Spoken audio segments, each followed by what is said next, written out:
school. She learns in a classroom of one, with a tutor that she can dismiss at a whim. She's set apart because she doesn't go to school.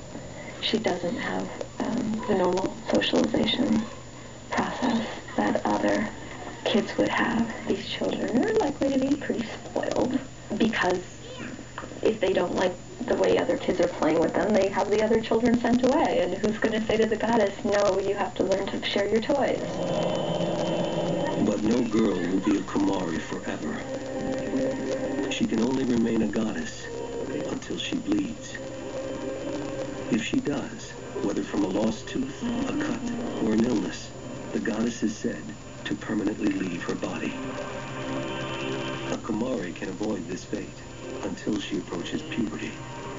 Then, just after her first period, she is cast out into the real world. After years behind walls, a former Kumari has no skills, nor preparation to be an ordinary girl. And she'll have little connection to those she now depends on most, her own parents. That's what happened to Amita Shakya.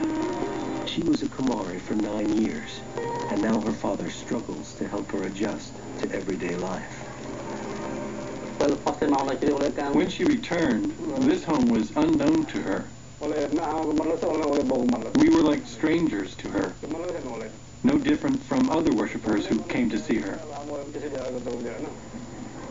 Amita has had to learn how to make a bed, fix her own meals, and even dress herself. And an entire childhood of rarely speaking to others has taken its toll. Even after 2 years at home, Amita remains silent and withdrawn. For the first time, Amita is expected to act like any other Nepali girl of 15. A far cry from the servant-filled life in the palace. At first she did not speak that much and just kept quiet. We had to force her to talk to the family. But the hardest transition seems to be the world outside the house.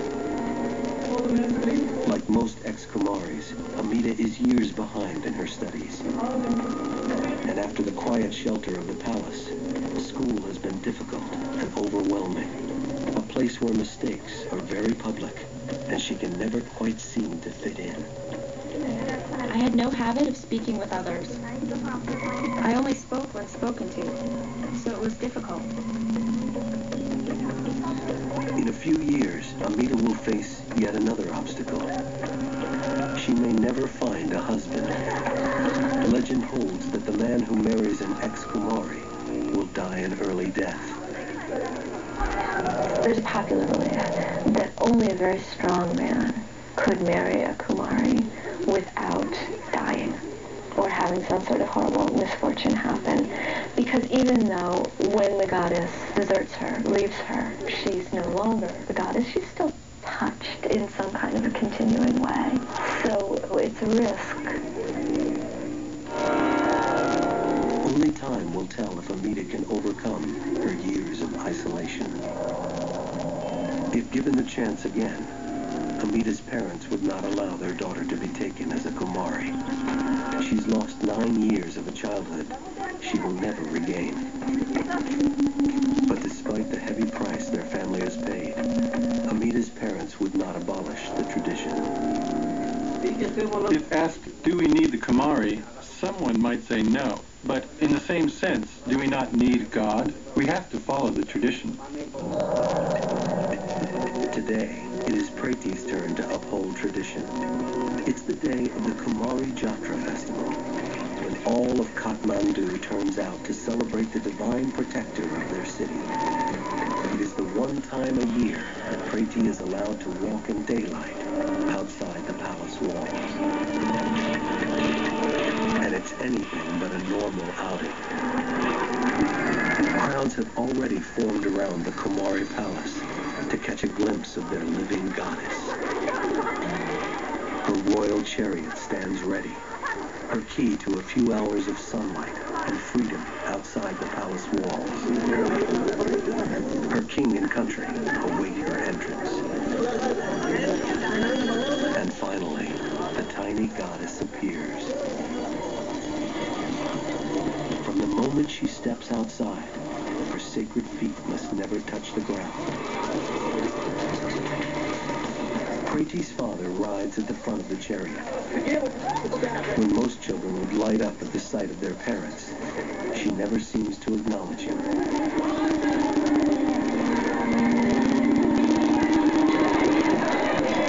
This crowd wants to get as close to the goddess as possible.